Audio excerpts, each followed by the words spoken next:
ఇప్పుడు first census జనగణన జరుగుతున్నది, డిక్లేర్ అయిపోయింది. అవును. ఇప్పుడు 26లో స్టార్ట్ అయితే 27 వరకు కంప్లీట్ అయిపోతుంది.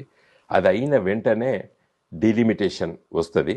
శాసనసభ స్థానాలు, పార్లమెంట్ స్థానాలు పెరుగుతాయి. కారణం ఏంటంటే ఇప్పటికే మనము రాజ్యాంగంలో ఏం చెప్పింది, 2026 తర్వాత జరిగేటువంటి సెన్సస్ తర్వాత, అంటే ఏదైతే మన జనాభా లెక్కలు పెడదామా అది కంప్లీట్ అయిన వెంటనే మీరు డీలిమిటేషన్ చేసుకోవాలని చెప్పి రాజ్యాంగం ఆల్రెడీ చెప్పింది. 2001లో ఆ రాజ్యాంగ సవరణ చేసుకున్నాం.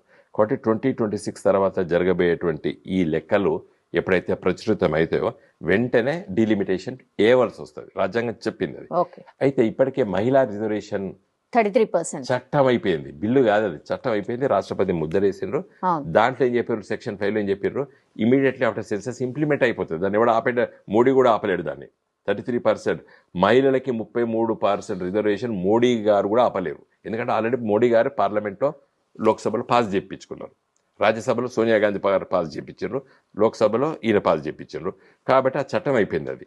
కాబట్టి అది ఇంప్లిమెంట్ చేయాలంటే 33% సీట్లు పెంచుతారు.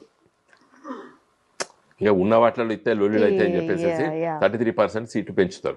కాబట్టి లోక్సభ స్థానాలు, రాజ్యసభ స్థానాలు, శాసనసభ స్థానాలు పెరుగుతాయి. ఇప్పుడు మీకు అందుకోసమే మోడీ గారు కొత్త బిల్డింగ్ అయితే కట్టిండో లోక్సభ, రాజ్యసభలో 888 సీట్లు పెట్టిండు. లోక్సభలో 350 సీట్లు రాజ్యసభలో పెట్టిండు. కాబట్టి ఆల్రెడీ మోడీ గారి బ్రెయిన్ లో అది ఉన్నది, ఫిక్స్ అయిపోయింది.